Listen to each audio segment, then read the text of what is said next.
po sa may bandang Carriedo, yung may sunog dun sa may likuran.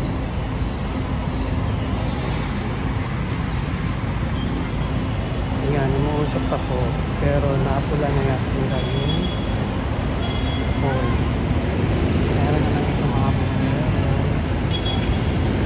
So far, wala na yung sunog.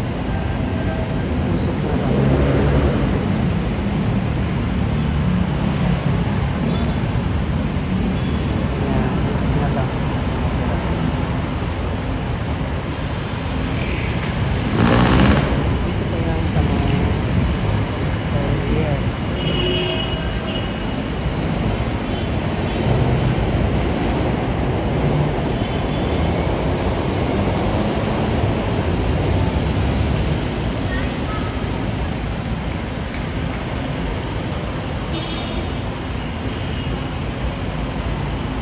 Bale medyo mausap lang ito kasi dahil bago lang na-apply yung